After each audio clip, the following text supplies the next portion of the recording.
Welcome to the Women's Health Community Podcast. We're here to remove the pressure of the gym bro culture within the health and fitness community. So if you're a wannabe muscle mummy like me, a Pilates princess, in your running era, or simply a woman who values her health and fitness, this podcast is for you. Join us each week as we chat with inspiring and motivating individuals from all walks of life, sharing their personal journeys and practical tips for living a healthier and more fulfilling life.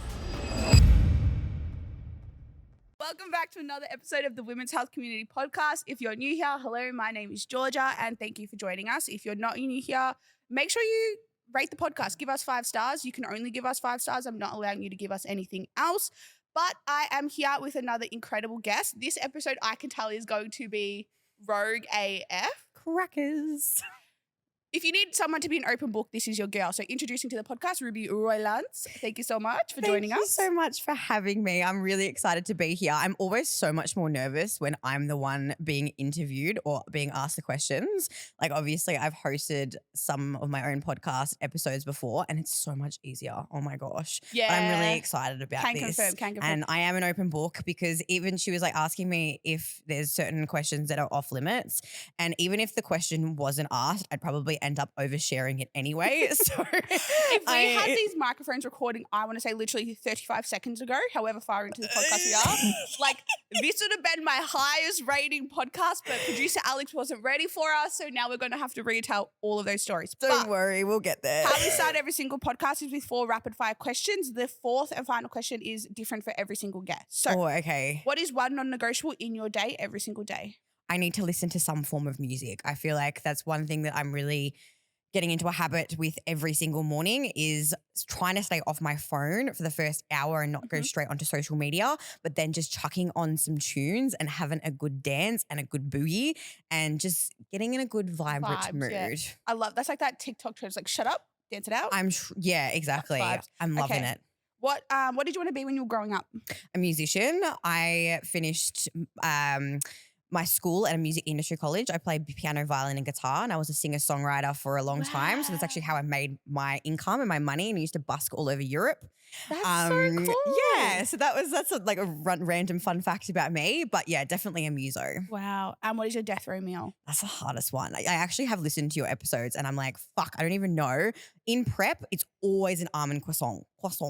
But probably, you know what? Yeah, almond croissant or like some type of Italian meal or Greek actually. Actually, the other day I was at what's it called? The Gilson?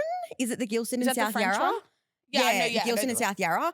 And I was eating this like wood-fired bread with smeared ricotta like on top of it, and I was sat there and I was like, this is going to be my new obsession. It was freaking delicious. So something like that. Yeah, okay. And then the final question that's different for everyone is the competing comeback happening? If you would ask me 6 months ago, it was a fuck no. I was like, fuck no, I don't want to have anything to do with competing. I was holding a lot of resentment towards the competitive lifestyle because of my health. And I think also to do with the result. I know we're obviously going to get into that later on. I didn't realize that was why I was holding resentment initially. But I think that after doing quite a lot of self-discovery last year, it's made me realize that I do want to compete, but there are things that I need to change next time round. I'm not in any rush to get back on stage, but I would like to think that I will be on stage at the end of 2026. Okay. However, I am extremely competitive and I would never get on stage worse than I was the last time I was up there. So I need to make sure that I've had like a really solid off season between that point because I still haven't had that since the last time I jumped off stage and I'm natty. I've been natty for a year. For a year. I could compete in ICN in 2 years. So I'm going to say that's a yes to competing again, but with time. Yeah, sorry, I elaborated that on way too much, but that's fine. That's fine. Okay, so for everyone who doesn't know anything about you, who doesn't follow you on Instagram, give us a little bit of a rundown about who you are. Obviously, you compete. You're a wellness competitor for those who don't know. The best quads you will ever see in your life. I'd say glutes. Quads are not my forte, but sure, thank you. I look at you when you're quote unquote natty. And I'm like, if I looked like that and my quads looked like that, I'd be like, yes. No, thank you. I appreciate it. This is probably the hardest question. I know it's probably the simplest question It's that you always the have, hardest question. but I think because this year I've really struggled with like my self-identity, it's one of those questions that I really have to like dig deep on and try to talk about myself. Similar to how Jess asked the question when we both did our podcast, like talking about like who we are And not outside of using just your our job. Insanely hard. Oh my gosh, I had no idea how to answer that question, but I can answer that question better than how I can answer that 6 months ago. So, my name is Ruby.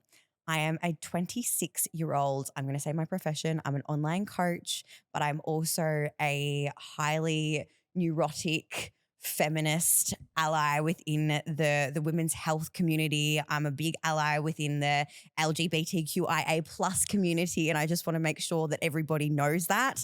I'm a bisexual woman myself and I just love to love women.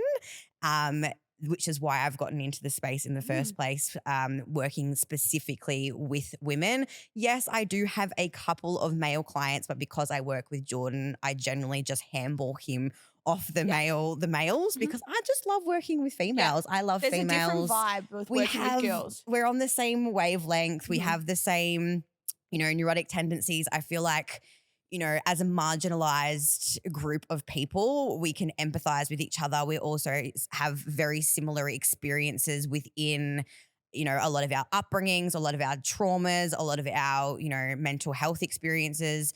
And I have just completely lost my train of thought. And Working with women. Who are you? You work with women? So I would consider myself somebody who is extremely vulnerable, but also extremely empathetic. Yeah.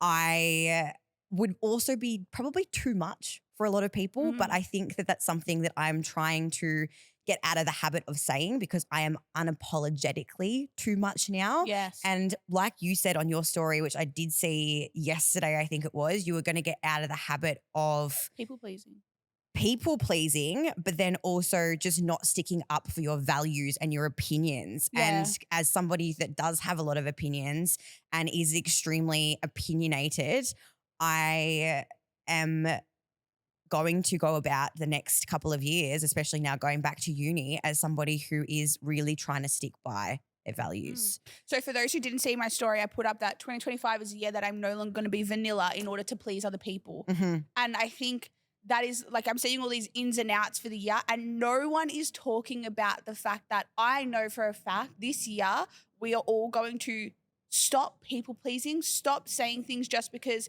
it's quote unquote taboo. This whole podcast episode is going to be quote unquote taboo. I think piss people off. taboo. I said it to you as well. And I'm just like, I think 2025 is definitely the year that people are going to speak what they want to say and actually going to be respected on the other side of that. Absolutely. And I think we were caught in this whole cancel culture for a few years and I think that is gone. And I think we're in the era now of truly actually allowing people to say what they want to say, respect it, whether you disagree with it or not, and moving on. And I think that's a really cool time that we're heading into and I hope that it does continue to trend that way because I was vanilla for so fucking long and I'm off it now. It's so progressive as well. I think that it's really telling when you can have a conversation with somebody about something that you don't necessarily agree with 100%. And for them not to just lash out and take it personally. Yeah.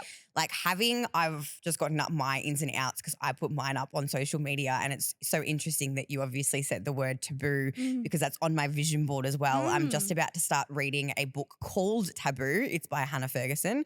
And that's one of my biggest words for the year is taboo because I want to open up more conversations and have more taboo conversations within my community as a coach, but then also just outside of that as well. Yeah, and I think it feels really cool to learn things and to have to – so I think I really fell into the mindset of really adapting to I'm just a girl. And it was like I shouldn't know about politics. I shouldn't know who this person is. I shouldn't know what this means. I shouldn't know about this conversation. Like yesterday I had guys at the gym talk to me about Troy Candy. I was like, who's that? Yeah, okay. I didn't know who that was. I didn't know what he did. And I was like, no, I want to know now. So I literally went home, followed him on social media and I want to know now. Absolutely. And I think whatever that is about, like conspiracy theories, all of these things, I want to know about, and I want to be able to engage in these conversations, whether I agree Absolutely. or disagree. And I think this podcast for me is more than just about bringing something to other women. It's actually a really selfish project that I've started because I want to be having these conversations, and I want to be quote unquote smart. Absolutely. And I just want to be smart on so many different things. Yes, I'm an expert in what I do for work, but I also want to have education around so many other different You want to conversations. diversify, which is why I'm going 100%. to uni this year as well. Like, I'm going to uni to study a Bachelor of Arts, probably majoring in or specializing in something like gender, politics, sexuality, law, just So things that interesting. are nothing to do with what I am currently doing in my career right now. Would you ever change career, or do you always see Yes. yourself? Okay, so you don't see Yes. yourself in As as a a coach forever? Never say never. Yeah. Because I just don't really know. Yeah. I love coaching, but I don't know if I'll always be a bodybuilding specific coach.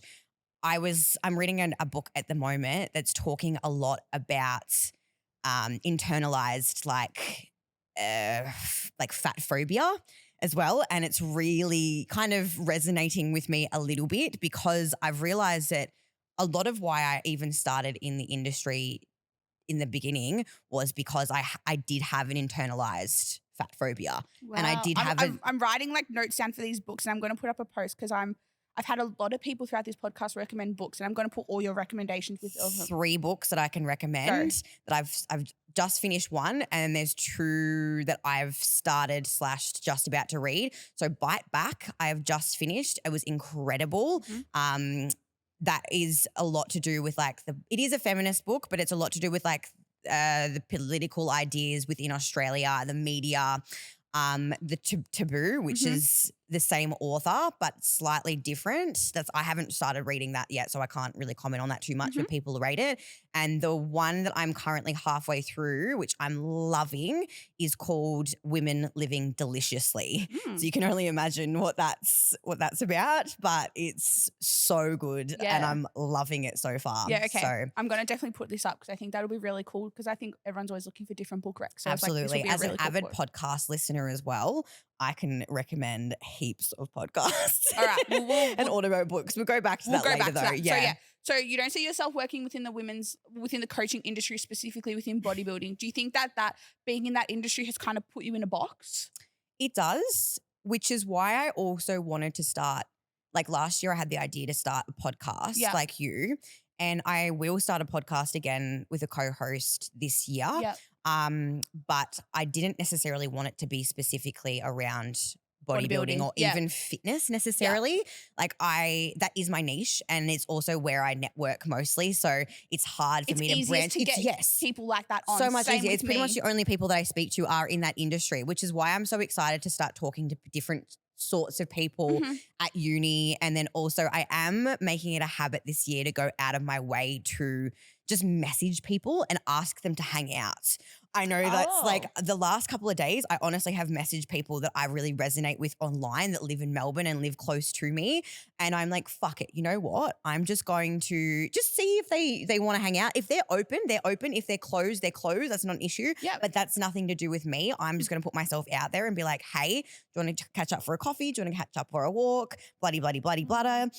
Like last night, I don't know if you saw, but I went to a heel dancing class by myself. No. Yes. I haven't been on So Instagram. so I went at like 8 p.m. at night. I booked it that morning, so I didn't even have the most appropriate shoes, so I ended up not even bringing heels for the first class. The only person there that pretty much rocked up by themselves. I was the only person that didn't have heels for the first class, but I was like, fuck it. Like, it's fine. I'll bring them the weeks after. I walked in and I nearly walked out straight away because I was like, so scared. This is so overwhelming. As much as I come across as probably like an extroverted person with a big personality, which I absolutely do, I am more of an introvert and I do get my energy from being by myself. And over the years, isolating myself off with Jordan and, having some mental health issues and, the bodybuilding lifestyle in general is very isolating. It is selfish and it is isolating. I have just stopped kind of just doing things for me, like outside of the fitness space. And I think as well, this is something that I I feel like we have so many similar goals, which is crazy the more we talk. But it's like, I want to learn to talk to different industries. Yes, so much. Like, I can talk to someone about coaching. We can relate on so many different things. We have similar interests, we're similar demographic, we're pretty much the same age. But it's like, I don't really know how to talk to other people. Yeah. So like, even for this podcast, if you've listened to all our previous episodes, everyone is somewhat a coach of some sort so far. Yeah. And I'm like, I need to get out of that and I need to be able to talk to different people. But obviously, while the podcast is still quite new and young, it's easier to get people within my network to be able to come on and spend an hour of their time with me. But it's something that I do need to learn to do and be able to have these conversations. And even just like messaging someone on Instagram and DMing them, be like, hey, let's go get a coffee, who may not be in that industry, or going to a dance class, like you said. You have to speak to other industries. You have to speak to other women that don't know you. Absolutely. That don't know what you do for work. They don't understand what online coaching is. And it's so hard, but it is so equally rewarding. It was so cool last night. We all sat around in a circle before we actually started the class, and the teacher asked us why we what our name was, why we were there, if we've got any dance experience. But like, it was the only time that I didn't introduce myself as a bodybuilder, and like nobody knew I was a bodybuilder. I rocked up in gym clothes, of course, but like, no one knew who I was, and I was just, so nice. you know, just You were a just girl. Ruby. I was just Ruby there, and I was terrible, absolutely terrible. But it was fine. I still felt so freeing, and there was other people that had literally no experience there as well, and it just felt really comforting. Yeah. Okay. But anyway, let's move on. Okay. So changing a little bit of subjects. How long have you been training for? I started training in 2024. So what's that, like 6-7 years? Oh shit, yeah, 25, of course. So yeah, 6-7 years. Okay. I think for the first couple of years, I just went to like pretty much everybody else. I just went to the gym to train. There was no real intention. I didn't track food. I didn't track nutrition. I picked up really poor techniques and poor habits that I'm still honestly trying to readjust now, based upon like some dysfunctions that I have. But yeah, so I started training originally in the gym as, I'm not sure if you know my kind of backstory. I have spoken about it a little bit on social media and then on some of my poddies, but I started in the gym as a way, but I was just very insecure and I was in some really awful relationships and very codependent on the men in my life at the time. Some of which were really old. So I was, 17, 18, 19, 20 years old, and with these men who were 30 plus. Yeah, wow. And like, I lived overseas for a really long time. I lived in the UK for a while, lived in Spain for a long period of time there. I was living with somebody who was, around that age. And like, when you're that age, like especially at my age, I was so impressionable. Yeah. And I honestly just did everything in order to serve and to please that person that I was with, no matter how awful they were to me. It was like I needed them and they needed me. That's how it made it feel. So when I started in the gym, I honestly did it through insecurity. Yeah. And I did it because I felt like that's what they wanted from me. They wanted me to look a certain way. They wanted me to act a certain way. And I feel like through that, though, it quickly transitioned to, following a lot of these people on social media. And I'll constantly go back to talking about, Hattie Boydell and, the Cass Martins online that were the influencers of the time. And they were the people that I resonated with the most. And that was purely because they owned their shit. Yeah. And they were so empowering, and they were somebody that I resonated with because I wasn't even close to being at that point in my life. They were so independent. That's so interesting because it's like, for me, I used to be a Lauren Simpson girl. I love her as well. My first coach, I like literally made him put my name on my program as brunette Lauren Simpson. I love that. Because like you said, so unapologetically themselves. I was so far from ever being like, well, at that time she had just won her crown with WBFF. I think that was her final crown she ever went for. I was at over 100 kilos. Yeah, wow. I was aspiring to be that. Yeah. And it was so uncomfortable being so far from that I was like, that is who I want to be. Obviously, I'm still nowhere near as amazing as she is. But like, I think it's really interesting that we both had such idols who were so far from where we ever were. Yeah. And then it's even more interesting that at a time we didn't even know potentially what an online coach was. We've both fallen into that field, which is crazy. It's so wild. And the most wild thing about it now is that like Hattie and I will chat. And like That's she'll walk up to me crazy. and like touch my butt. And she'll like, I just saw her last week. She was just in Melbourne and she'll kiss me. And I'm like, what the fuck? Like, what is the world that I live someone in? who you just said that you were like also attracted to women, you're like, Oh, I had to tell Jordan. So like, because I think I just cheated he on you. considers that, no, he does consider it cheating. And like, we have spoken about it. And I had to message him straight away. I was just like, hey, just to let you know, like I just saw Hattie and she did kiss me. And then you're Just also to let you blushing, know, and then you're like, oh, is this so about to cause a fight bad. within my relationship? But I see that all the time with her, and I'm like, I'm definitely not on that level with her. I've only spoken to her a couple of times in passing. Yeah. She probably wouldn't know who I was, like, just in the wild. But, like, she is a fucking badass, and Oh, I love her. it. I love her. And during a time like that, originally the main objective to training was to look a certain way, was to actually, like anyone, look itty bitty. And Thigh gap, collarbone. yeah, oh, absolutely. Thigh gap definitely in high school. My goodness, that was probably before I started training, and I wouldn't eat. But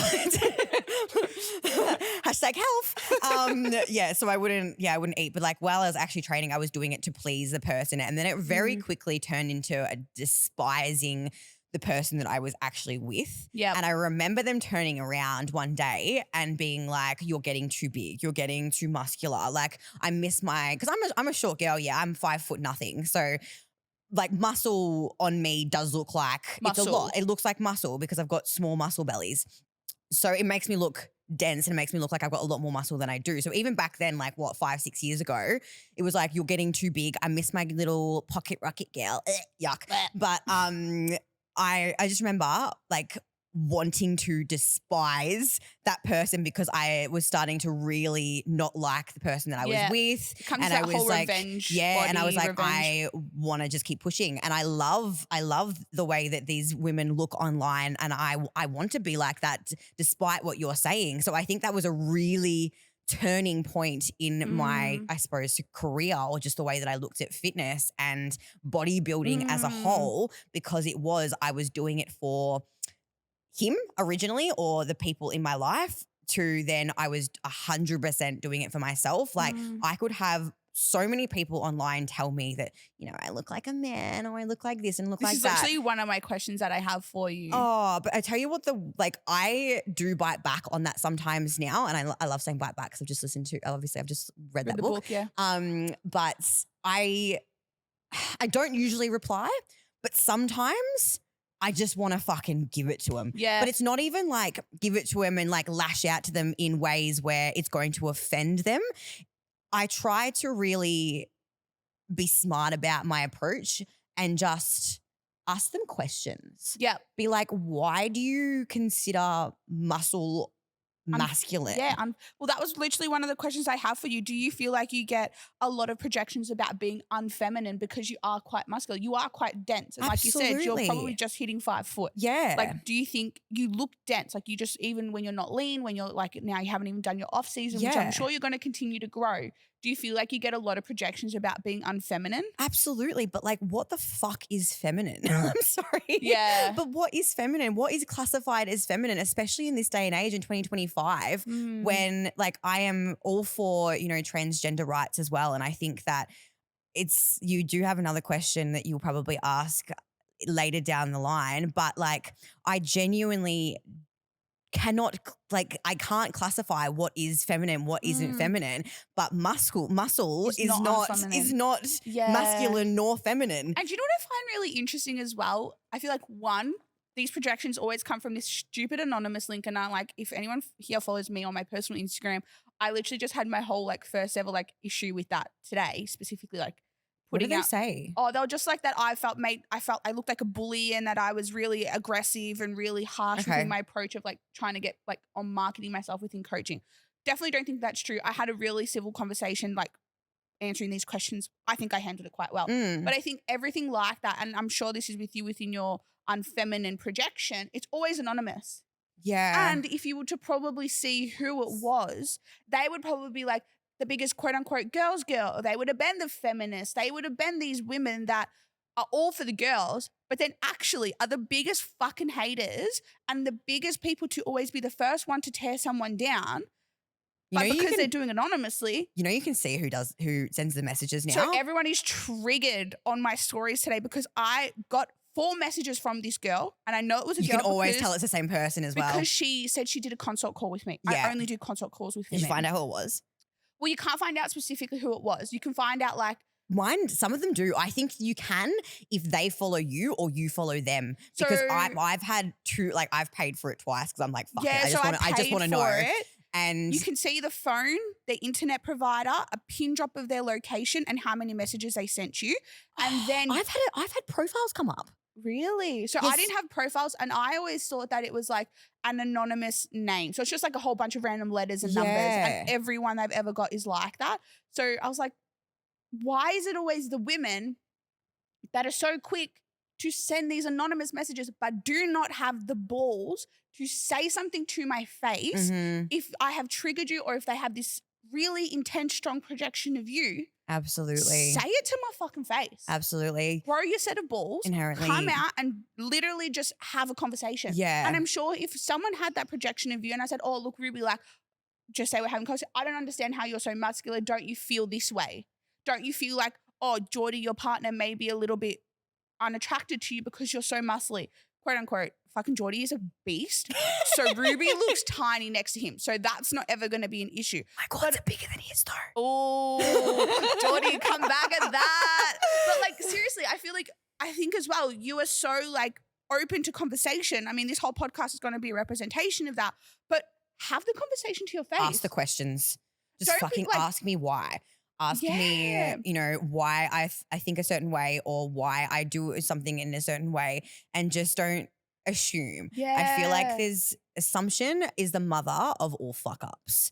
And I think I'm guilty of that as well. We all assume and we all stereotype. Yes. We all do it. We can't help it. And I think that's something that like I'm going to try and break over the next year. And even within like the bodybuilding industry, like as I mentioned, I do have like a little bit of internalized fat phobia and that does stem from insecurity. And I will completely admit that is on me and it's nothing to do with other people. But I think it's because I unintentionally compare being someone that is fit with someone who is lean, someone who is skinny. And that is just something that I need to get out of a habit of doing. I think I'm the same with that. That's just not the case at all. But that's also like not even necessarily the fitness industry. That's the bodybuilding industry specifically. That's like we're always striving to look a certain way and we're always striving to look our best, which quote unquote our best is when we are on stage in a bikini when we're so fucking unhealthy. Yeah. Do you want to know, I actually think I was really proud of myself the last time I prepped in 2024. My best, and I even said this to my husband and I was like, this is where I feel the most feminine, was probably around 6 to 7 kilos above my stage weight. Absolutely. And I felt honestly like gorgeous. And then I got leaner than that and I'm like, my like shoulder bones are sticking out. My tits are gone. Like my bum is like hanging now. And I'm like, I don't feel hot anymore. I tell you what I also like curse myself for doing and I have honestly done recently and I didn't realize that I did it so actively, and I've honestly probably spoken about it on my podcast now and it makes me feel sick to my stomach that I even voiced that out into the public. I have bashed people that have got on stage out of condition, especially in the IFBB. And I just think that is so appalling on my end of things because I've always like held such a high standard for myself, which me saying that everybody has to have that same perspective of competing in the IFBB, which is just not the case at all. So many people compete for different reasons. So many people compete because it's just good for their mental health. They're striving towards a goal. They're transformation athletes. Like, and who am I to say that they can't get on stage in the IFBB? Yeah. And I think this leads me into a question. Do you think everyone has the right to compete? Yes or no? Literally, genuinely, like 2 to 3 months ago, I probably would have said no. Okay. Which is so wild. Do you mean the right or the right, like they can. I'm going to ask you 2 questions here. So do you think everyone has the right to compete? Like everyone can Yeah. do. Okay. Do you think everyone should compete? No. Cool. So I think, I don't know if you've listened yet, or the episode's actually not even out yet. So people who are listening would have heard it. In my last episode with Caitlin, we spoke about, do people have the right to compete and do you think they should compete? Yeah. I think I got so caught up in everyone should compete, but I'm also very passionate that everyone has the right to compete. Like you mentioned, I'm a transformation competitor. I'm not a bikini competitor. I'm not a wellness competitor. My conditioning would not, and I'm the first to say, would not hold up in IFBB. No. Totally fine. But Never that doesn't mean that you shouldn't be able to step on the stage next to those girls and still participate and not be bashed for doing so. And I think this is the thing. I've done that. There are soldiers out there, and it is actually really like, I don't know if anyone's watching this on YouTube or whatever. If we clip this to be a fucking reel on Instagram, but it makes me so happy that you can recognize you were this, I don't want to say problem because you're not a problem, but no, it was a problem that there are people out there who will openly hate on other girls specifically, because it is more specifically the girls that get hate for getting quote unquote not in stage condition. Of course.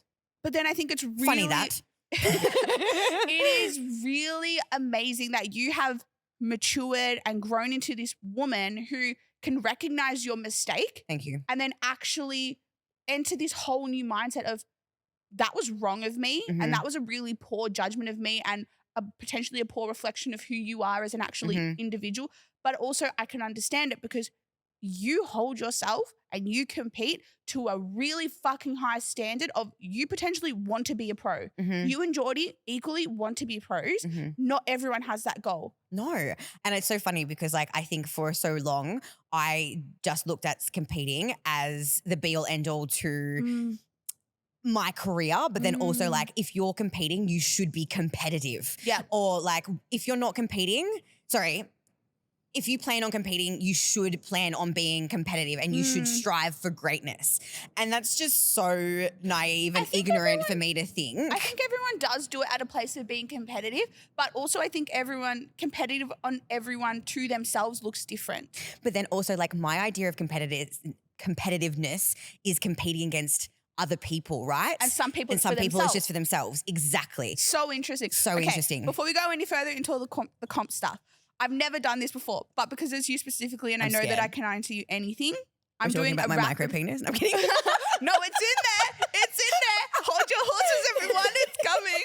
I'm going to ask you rapid fire comp related. Oh, shit. But keep this to like really short answers because then we're going to go into a whole I'll try my best. Are you natural? No. What are the lowest calories you've ever been programmed? 1,000. Wow. Most favorite exercise? Bulgarian split squats. Least favorite exercise? Bulgarian split squats. Hack squats. Yep. Have you ever lied to your coach about compliance? Yeah. What is the most ick thing you've ever seen backstage? You don't have to name names. Don't name names. We're not naming names. Just people that will actively be speaking down about their athletes, like their competitors. So like coaches speaking badly about their athletes. Oh, that in itself, I've seen that, absolutely. But it's just, IFBB can be really petty. That's the only federation that I can talk about because it's the only one I've ever competed in. But like just actively picking out like flaws and insecurities on the people that they're just about to go on stage with. Like gross. Gross. Grow up. Final question. Do you have a dick from steroids? It's definitely grown. Okay, for everyone who doesn't know, she said she's not natty. That means things change down there. Yeah, I mean, no. Let's not just assume that just because I'm natural that I've experienced. No, things can change. Yes, down can. Not will. Can, not will. Can, not will. Yeah, no, I've experienced realization in one of my cycles that I have done in particular. For probably about 2 to 3 years, I was definitely more conservative in the way that I did dose my cycles, and I didn't experience any realization. My voice didn't change. I was still able to sing. That's one of the things. So you can't sing? I can't. Not in the same way as I used to be able to. cried and cried and cried and cried for days and days and days and days and days. Weeks. I try to ignore it now because it just makes me really upset. I don't even touch my musical instruments now. I sit in a corner accruing dust because it makes me feel so sad because I just want to pick up my guitar and start singing with it, or I just want to sit in front of my keyboard and start singing with it. But you know what? I can sing in lower pitches and I can sing, but like the way that I go from like one octave to the next, it's just not. Do you think if you started doing singing lessons again, you could like relearn it? Potentially. It's like muscle, isn't it? You can relearn. And like even someone like a Miley Cyrus, I know that she's had like voice box surgery and her voice has changed over the years as well. I'm sure Amy Winehouse would have had some type of voice issues at the time. And it's really interesting because I do have a friend that can sing and she mentioned it to me this year. She was like, I know you're a singer and I've got a singing, I see people going in and out of singing lessons around the corner from where I'm going. Would you like to come with me? And at first I was like, no, it's going to trigger me. But then now I'm like, you know what? Do it. Let's do it. Yeah. It's private. It's in my own, like I used to throw it all over this is my like third Instagram account because I've had multiple others taken down from inappropriate content. For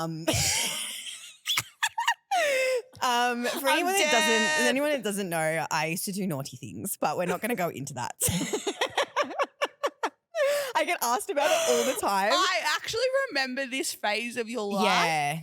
And I was like, yeah. interesting. Yeah, I get asked about all the time on my NGL and I refuse, like I don't actually answer any of the questions, not because I'm not open about it, because I have open and honest conversations about it all the time with people in my life. But and it's a pass. Yes. If they were to message me directly and privately, I would be happy to talk about it with them. But I also just don't want to like throw it over my socials because there are a lot of people that don't know. And I would even say probably clients that don't necessarily know. If they came to me and asked me, I would be straight up honest with them. But like I don't. Well, they're all going to know now. Yeah. Well, it is what it is. But I think as well that comes with maturing. And I think, it's not a mistake. I need to get my words right. You made this decision. Yeah, it served its purpose for that. It served its purpose. Yeah. It probably helped you financially quite well at that time. It did.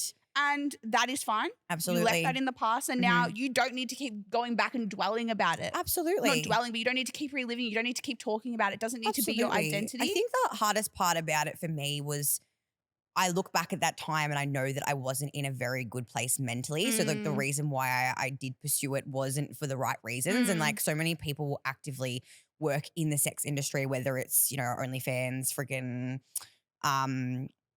stripping, escorting, like whatever, and they love it. I've got dancers, strippers as clients, and they thrive and they love doing what they're doing, whether that's going to be something that they enjoy doing for, you know, inevitably and in 10 years time, who knows. Some of my favorite TikTok accounts, one is a stripper who I have gone to her strip club to see her strip because I'm obsessed with her. I thought you were going to talk about blue-eyed Kayla Jade. And she's my second favorite. I love her so much. So I won't watch her videos. I will not watch her videos. I will watch her videos once a week. And I catch up. I do it as well. Watch her and I'm like, all right, bestie. Oh my God, what are you doing amazing today? What waterfall are we doing today? Oh, but I just love that people are like living through her and like the majority of her following are female too. And she gets, I mean, I haven't deep dived that well into her comments, but what I have seen, people zero love her. hate. People love her. Love her. She just Can you imagine recently I get her on this podcast? What was that? If I got her on this podcast? I reckon she would.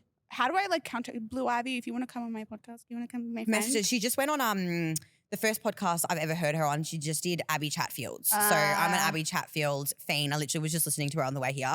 She actually just did her first podcast of 2025 with Alexis Fernandez as well, who obviously I'm a huge fan of too. I'm sure like most people have listened to her as self-help.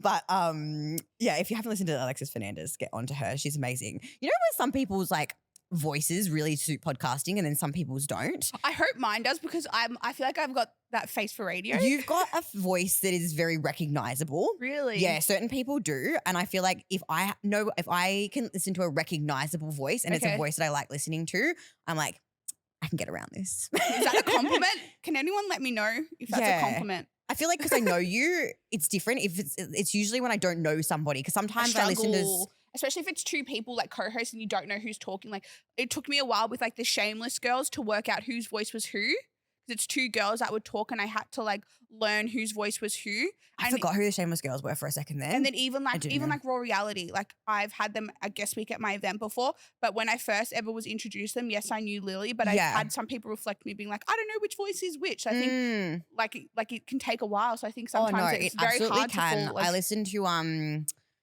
Two Broke Girls as well. I'm not sure if you're not familiar with them. I listen to a lot of male podcasts, which is quite like Modern Wisdom, Jay Shetty, Joe Rogan. I love some of his, especially now that I'm trying to get into that learning more. I don't like him. I just think like he's some a of the diehard things, Republican. I mean, I'm not going to get political on this podcast. I'm not the person to do that with because I'm like very new to my learning era of life. No, me too. I think that, but I like that he has such a wide variety of guests on, and I really like how he interviews. No, I agree, and you don't have to agree with everything that he's saying as well. Oh, like sometimes I'm half asleep. Yeah, politically, I don't agree with him. As a person, but hey, I Joe think Rogan, want to come on my podcast? Yeah, I know, right? But I think that some people like that I do listen to anyway because it challenges my way of thinking. And sometimes you're listening to them and you're like, I don't agree with you, but then it makes me think, because I'm like, why don't I agree with you? And then it really gives me like an opportunity to like self-reflect on like just my values. And that's what a lot of people lack. A lot of people, I don't know if this as well like could come back to competing, that you are okay with putting yourself through discomfort and you are okay asking yourself the really uncomfortable questions, because I feel like I can do that as well. Yeah. And you can ask yourself, like yesterday I had a really hard conversation with someone, my coach actually, and we had this hour conversation that was, I would never have had this conversation, and I really am proud of myself, which is why I'm talking about it, to be able to have had that uncomfortable conversation. I was spiraling at the gym about it. I was spiraling for 24 hours before I even started the conversation. Absolutely. But then to challenge yourself and be like, okay, why am I feeling this way? What am I needing? So to be able to even listen to someone like him, like Joe Rogan, who does challenge you when you know, okay, maybe you don't agree with some of the things he says or he believes or whatever, that's fine. You don't have to agree, but it's really cool that you can recognize that and then challenge yourself to sit. His episodes are like 3 hours long. Oh, trust me, I'm not listening to the majority, like a full episode sometimes, unless it's someone that I actually like that he's like guesting. But no, I will not. Like I tried to listen to his Trump podcast because it was too long, but also like I can't stand how Trump speaks. I can't stand him, but like he just rambles and he doesn't talk about anything. Like there's literally no sentence structure. Yeah. I am like, what are you fucking talking about? Me and Jordan were listening to it in the car for genuinely about half an hour. And I was like, I don't even know what he's talking about. Yeah. Do you want to know someone who you would really like to listen to? Chris Williams, Modern Wisdom podcast. Oh, I do listen to him from time to time. And it's not an active one that I listen to, but every so often. Some amazing guests. He gets a lot of like doctors and all of these kind of people. I'm a Huberman listener as well. I listen to his. I struggle with Huberman. Okay. So same thing with the voice. Yeah. The voice thing. And I'm just like, and I also went and saw Huberman in person. And honestly, like, I don't know, like I'm positive he's never going to hear this, but I think it was the biggest disappointment. He does have a dull voice. I can't listen to it in one like sitting. I don't know what I learnt. No, okay. I don't know what I learnt. I get that. Yeah. He was literally speaking about fish. Yeah, okay. He does speak in a lot of analogies, doesn't he? Yeah. Like some people, you know how some people speak in quotes? Oh, me always doing quote unquote. I'm like, Georgie, you're on a fucking podcast, you idiot. Like people actually are listening to you on their walk, or they're not all watching you where I watch podcasts. So I really struggle with that. Okay. I love watching podcasts, which is why I made sure that this was going on YouTube. That's great. But I think, he's someone that I struggle with. But yeah, Chris Williams, I think is my favorite at the moment. And just some of the guests he gets on and how he talks and how he interviews is really cool. The only podcast that Jordan listens to is the Bro Chat podcast on YouTube, like with Fuad. It's the biggest bodybuilding podcast ever. Okay, it's like always Fuad runs it. Fuad Abiyad or whatever his name is. Bro Chat. Bro Chat. And it's always got like Ian Valier on there. Whoever else is. Oh my God, they're full like bros. Yeah. Like you think gym bro, this is who you picture. They are bald guys so like this. sexist. They're so like derogatory. It's a very heterosexual podcast. Wow. Heteronormative. I've never heard of it. I watch a lot of like comedian stuff as well. Yeah. I love a comedy podcast. I love a stand-up. Yeah. I love dark humor, which is like, it really challenges like my values because like I think a certain way, but then like I really enjoy dark humor that like really conflicts with my values. But it's also time. Sometimes fun to have And dark laugh. romance novels as well, which is like could, capitalize on things that I don't agree with. But also it's fiction. We can separate the fact that it is fiction and from reality. real life. Yep. For sure. All right, we're taking another pivot. I feel like we're the queen of pivots. I know. That's all right. We're both. Do you plan on having kids? That's such a big and loaded question because before I met Jordan, I was pretty avid on not having children. Mhm. And Jordan is definitely much more maternal than I am.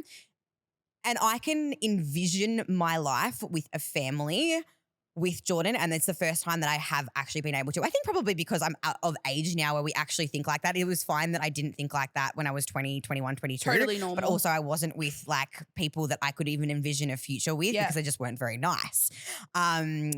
So yes, I know we will. So like if assuming we stay together, of course, but that is always the plan. We will have children. We want to have 2. Yep. If he was to turn around and say that all of a sudden he doesn't want to have kids, I probably would be fine with that. Yep. So if I'm being completely honest with you, I would like to push out the time that we're having kids as far as possible. Yep. I know he wants to be relatively young, so like around 22, Jordy and I are the 20. same age. I was about to say 22, 23, Yeah, I was gonna 32, 33. He's definitely not 23. Oh my we're gosh. 27. So his brother is younger than him and he's just gotten engaged with his 21-year-old girlfriend. Wow. And they're like, she's someone that's wanted to get like, be a wife young and like they're apparently going to try and have kids like next year as well. And I'm just like, that's so wild to me. Like, I don't know when I will feel ready to have children. Maybe it will never happen. Maybe I'll just have to bite the bullet when he's ready and like I feel somewhat okay with it. But like I want to push that out as much as possible because I want to do so much more. And I've realized like the last couple of years, especially, I haven't done enough outside of bodybuilding. And now I'm really realizing that like I want to do more before I have kids. Yep. So yeah. Yeah. And then coming into that with competing and bodybuilding, and then obviously, like you've said, you've sometimes in the past misdone your cycles and all of this sort of stuff. Does that and Geordie is, I'm assuming, very open about his usage and all of that sort of stuff. Oh my gosh, yes. Do you feel like that's a big concern or very much in the back of your mind for you guys? Whereas like, yes, these things can potentially impact your chances of conceiving and your fertility and your hormones and all of this stuff. It's obviously manipulating a lot of that. Do you feel like that's a big conversation that you're aware of, or it's kind of not spoken about, or does it worry you that potentially the things you're doing now in order to be able to compete at the high standard that you set yourself really stress you out? Yeah. So we actively speak about it quite frequently, especially last year.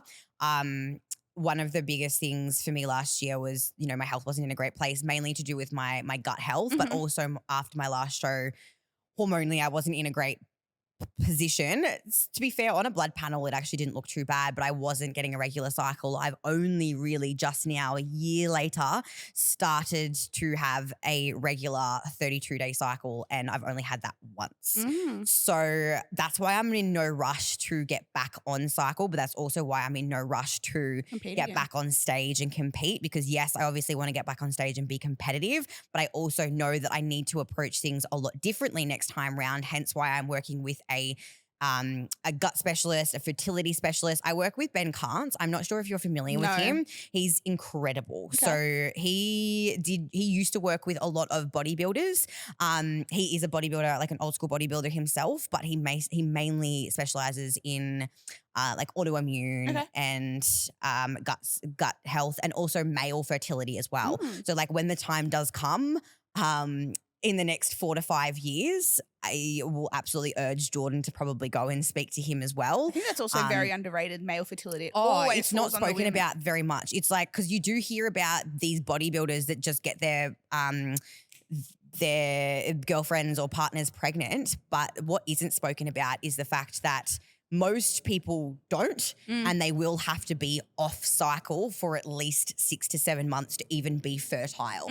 So most men aren't fertile while they are like using and they are on cycle, which I think is really interesting. And I didn't really know that, and I wasn't really familiar with that until I started working with Ben, and then now I just like have all these conversations surrounding it. But that's why I'm so careful now with my health and my plans on getting back on stage, because I am thinking about my future. 2, 3, 4 years ago, I was just naive. Yeah. And as a 23, 24 years old girl, I was just chomping down Anavar like it was, like it was absolutely nothing. Like it was a freaking lolly, like not caring about the Jesus. consequences or even being really aware of the consequences because I just didn't care. See, I'm not opposed to doing that. Like I'm not opposed to using some certain PEDs and all that. I'm not opposed to it. Anavar scares the fuck out of me. Really? Because I've just heard Anavar and growth. But do you really think that that's scare just me. because it's the most widely used? So that's like The most that's commonly out there. Yeah, so it's more commonly you're going to hear stories about that specifically because it's just a ratio thing. Yeah. So like there's more people that are on it, so there's always going to be more people that experience Negatives. negative side effects. Whereas like my negative side effects came from primobolan rather than See, Anavar. I just don't think I could ever see myself using things like that. Like Yeah. I don't know. Like I'm open to some Mm-hmm. and then extremely closed off to others, which is Yeah. really interesting. Because Anavar is one of those things that is usually what it is. Yeah. So if you're buying Anavar, you're usually getting Anavar. Whereas for Primo, which is It can be maybe why I experienced more side effects, but I also was on it for a long period of time. But like it's often faked. Yeah. And it's very easy to be faked. So like it could be test, it could be D-bol. That's all right. It could be D-bol, it could be, and then like if you're taking it at the dosage that you were supposed to be taking for Primo, that's obviously a recipe for disaster. Yeah, okay.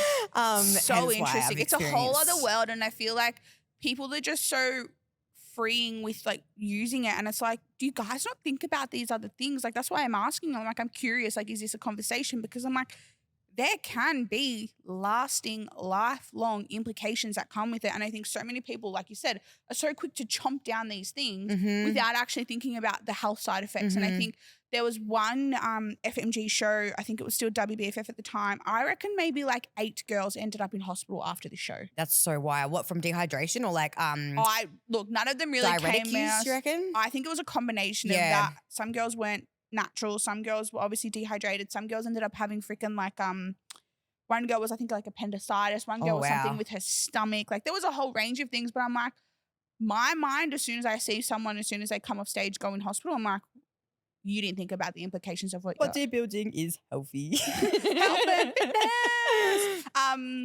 Yeah. So I think for me, that's a really big concern that I have is like people just don't think about the full actions of what they're And consuming. especially young people as well. Like I now work with competitors and it's always the younger girls that I really have to have these hard conversations with because they're so eager and excited to get jump on on stage. gear.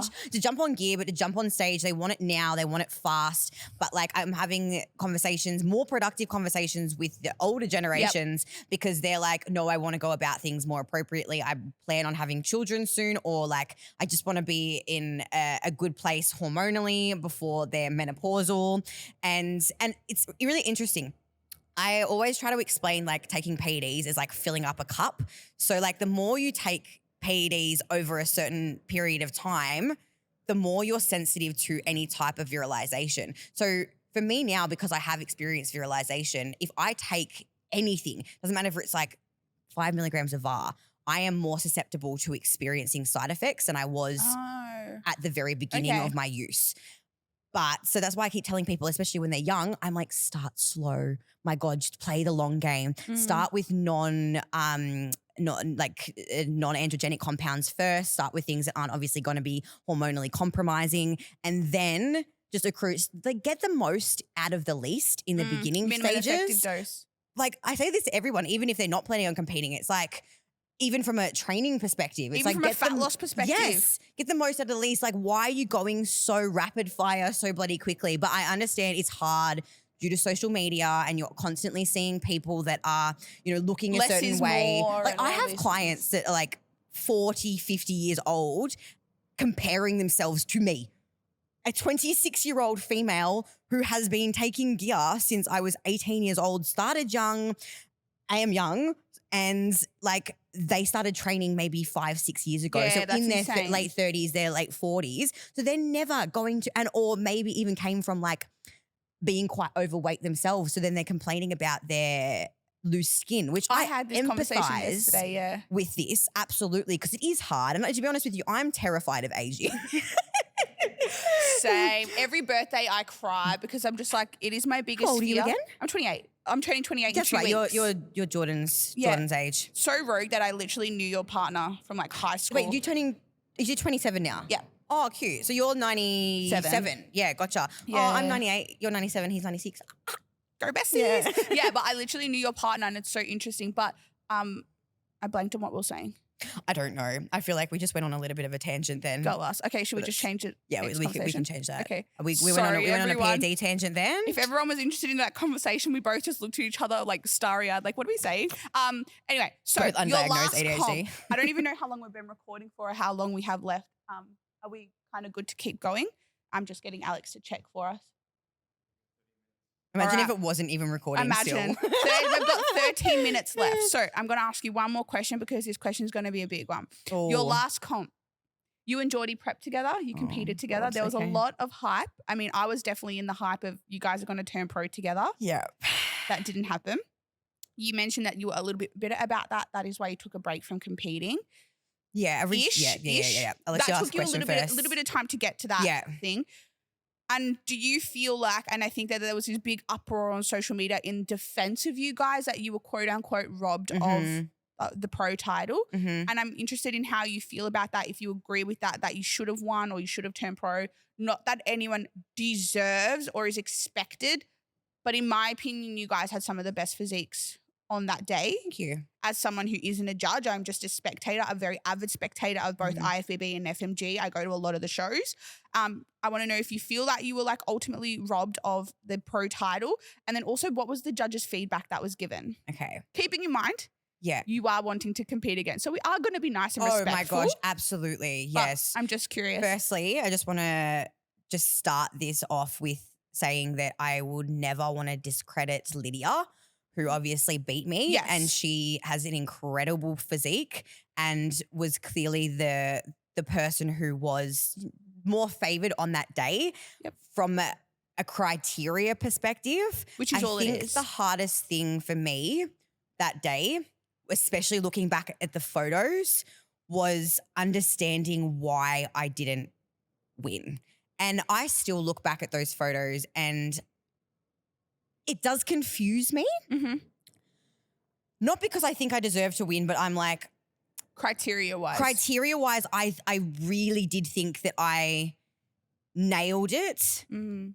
I was also let's bear in mind that I was also going through some pretty hectic health issues at that time. So like it really it was hard because it was disappointing that I wasn't able to showcase my best package on that particular day because I had severe gut issues. I was in a lot of pain. I had a distended stomach and I was an idiot and I told too many of the judges and I feel like they kind of Hyper-focused on it. hyper-focused on that too. So maybe that could have affected the results. My feedback firstly was that which I actually agree with now when I look back at things a little bit more subjectively. So my arms were too big, my traps were too big, my lats were too big, and my shoulders were out of balance and out of proportion to all of that. So my upper body balance wasn't balanced, you could say. Yeah, wasn't proportioned. But I was also told, which was very confusing to me, to not pump up my shoulders for that day. And I was told that my shoulders looked flat. So that was really conflicting and confusing for me for that show because I had done 2 state shows prior that really allowed me to get that feedback in order to be the best on that day at nationals. And to then get that feedback back, I was like, that was something that was in my control. And for you to tell me that my shoulders looked flat but to not pump up anything was very confusing and very conflicting. And for that to be the main reason why I lost, supposedly, because apparently it was by 1 point, that was extremely disheartening. And when I do look at, Lydia and I's physique, I can clearly see that, I had a lot more muscle and I had a lot more density in the lower body development side of things. But I also have to realize that it's not just a size game. So as much as I look at both of our physiques and I'm like, I clearly have more muscle than she does. Maybe she just fit the criteria on that day better than I did.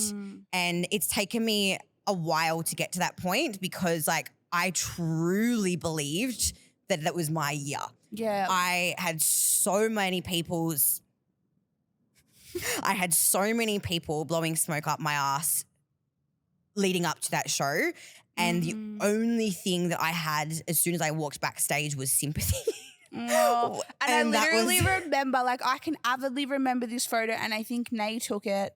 Bless her soul. It was Geordie coming off stage at that show and literally hugged you, and he was crying. Yeah. And I think I didn't see any photos of you once you came off stage, and I'm very, very confident that it probably was a similar scene. Mm-hmm. And it makes me so sad because it is just such a reality that judges don't care about who you are. Mm-hmm. And it is such, in a full circle way, it is such a fucked up sport that we put ourselves in this position. People become invested into our journey. The judges give zero fucks. The judges have boxes to tick. Mm-hmm. The judges actually will look at you so subjectively on the day. They forget you're Ruby. They forget that that's Lydia. I actually can't even picture what this girl looks like. Yeah. I should probably go and have refreshed myself. But the judges don't care. No. And I think it was so hard because everyone was so invested in both of you guys for that season. I posted more leading into the show, and I think that probably didn't really help the hype because obviously a lot of people had seen me the year before. I competed. I did well in my first ever bodybuilding season. I came second at the nationals, and then leading like my progress within that first year between my first and my second show was immense. Was huge. So there was a lot of hype around that. Do you think you'll go into your next season potentially, if it happens, a lot quieter? I've spoken about it. It also helps my business. So I'm like, would I? And I also I don't care, but so originally I said yes. I was like, I'd go into it a lot quieter. But I also just love the way that I'm looking. So I'm like, I want to share.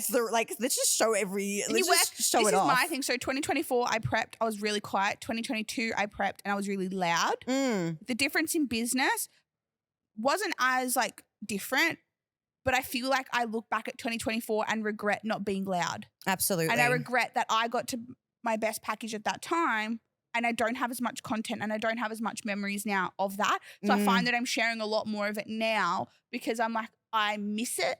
So this time I start prepping, I think 2 weeks. I start prep after the long weekend. So really early Feb. And I'm like, I'm fucking going loud. It's my last time competing. And I'm also, going loud. like you don't, like I still didn't take as many photos and videos as I would have liked to because I just get so in my head during especially the back end of prep, especially because I was dealing with my health issues 6 weeks out from the show. That was like my fixation at the time. I don't think I was instantly disappointed when I got called in second. And I just remember that sinking feeling of having to walk up to get that second place. And the first person that I see that's giving me my second place was somebody that I knew that also competes, and she was just like in my face was like, that's literally the first thing, and I'm just like, I don't know, I'm just trying to smile, I'm just trying to get through it. Be a graceful loser, can you call Jordan, it? I mean, Nay went backstage straight away. They were crying. I was just packing up my stuff. Everyone was like, what happened? I'm so sorry, blah, blah, blah. And I was like, it's fine. I just need to get out of here. I think I just distracted myself for that evening and saw my family and went out for a dinner. And just didn't really, I tried not to think about it that night as much, but it wasn't until the next day, or even to be honest with you, 3 months, 4 months, 5 months later, where I was just sitting in my thoughts, where I was feeling a little bit sorry for myself. But also it's really interesting because obviously I spoke about having resentment towards bodybuilding and it mostly to do with my health. I do actually think now that when I think about it, if I was to have turned pro that day, and even if my health was in not the best place, I still think that I would have been much more encouraging towards my pro debut or competing in the future, just because it would just be just temporarily, I'm just going through a little bit of a health debacle. So I actually think it was more a blessing. No, well, it was more to do with the resentment for not winning. Yeah. Rather than it actually being health. I think health was the excuse. Yes. But I really think that that loss affected me more than I realized at the time. And do you think it's kind of in a roundabout way, the universe being you're not ready to be a pro? Yeah, probably. At that time, you probably weren't ready. Your body was then presenting with these gut issues. Yeah. And you had to do all of this now discovery work. It kind of reminds me of a Laura Lee situation.